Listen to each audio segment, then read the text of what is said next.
స్వయంభుగా వెలిసిన జర్నీ నరసింహస్వామిని దర్శించుకుందామండి.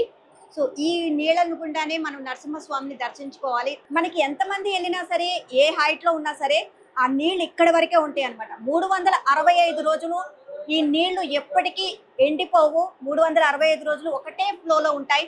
అంతేకాకుండా ఈ నీళ్లు ఎక్కడి నుంచి వస్తున్నాయో కూడా ఇప్పటి వరకు శాస్త్రవేత్తలు కూడా కనుక్కోలేదు. అది అద్భుతమైన రహస్యం అనే చెప్పాలి. సో ఆ వాటర్ ని గుండా నడుచుకుంటూ, అంటే దాదాపుగా 300 మీటర్ల వరకు ఉంటుంది దారి. సో అక్కడ మనకి స్వామివారు దర్శనమిస్తారు. లోపలికి వెళ్ళి దర్శించుకుందాం.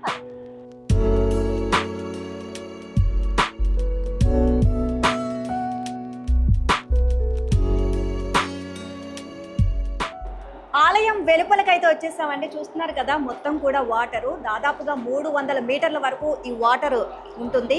సో చాలా చిన్న దారి అనమాట, నేరోగా ఉంటుంది. సో చాలా మంది కూడా ఒకటే టైంలో అందరూ కూడా వచ్చేసి గుంపుగా ఇక్కడ దర్శనం చేసుకోవడానికి అయితే కుదరదు.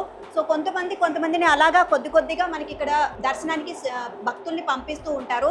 సో మీరు దారంతా చూస్తున్నారు కదా, ఎక్కడ కూడా అంటే మొత్తం చుట్టువైపులా కూడా మనకి కొండ అనమాట. ఇది ఒక గుహ లోపల మనకి స్వామివారు ఉన్నారు.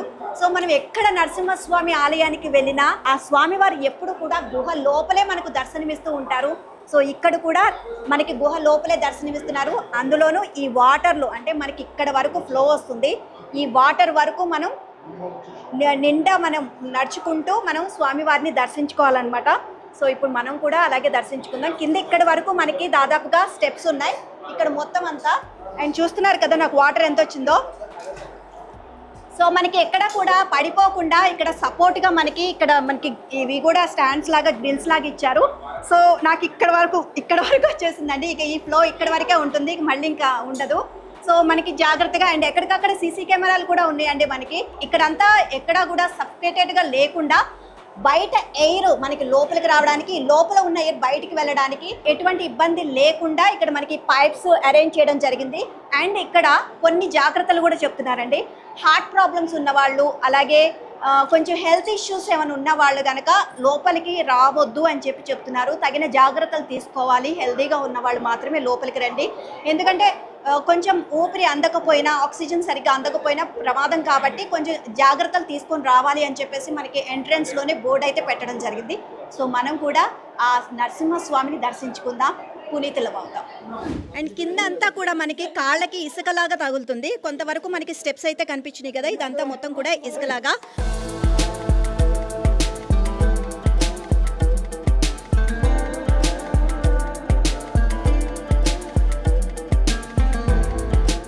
సో ఆ భక్తులు వచ్చేసి మరాఠీ వాళ్ళంట, తెలుగు రాదు వాళ్ళకి.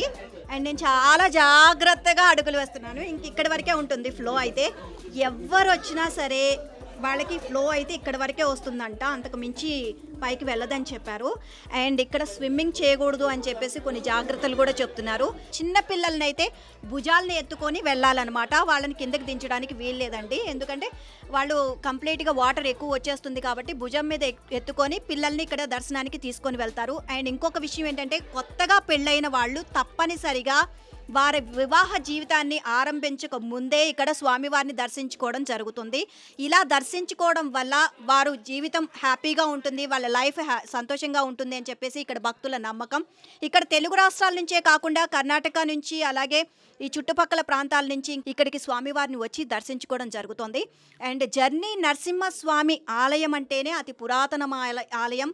ఎటువంటి అనారోగ్య సమస్యలు ఉన్నా, ఉద్యోగ సమస్యలు, ఉద్యోగం రాకపోయినా, ఇంకా పెళ్లి కాకపోయినా సరే, ఇలా ఏ సమస్య ఉన్నా సరే ఇక్కడ స్వామివారి దగ్గరికి వచ్చి మొక్కుకుంటే ఆ మొక్కులు తీరిపోతాయి అని చుట్టుపక్కల ఉన్న భక్తులు ప్రతి ఒక్కరి విశ్వాసం.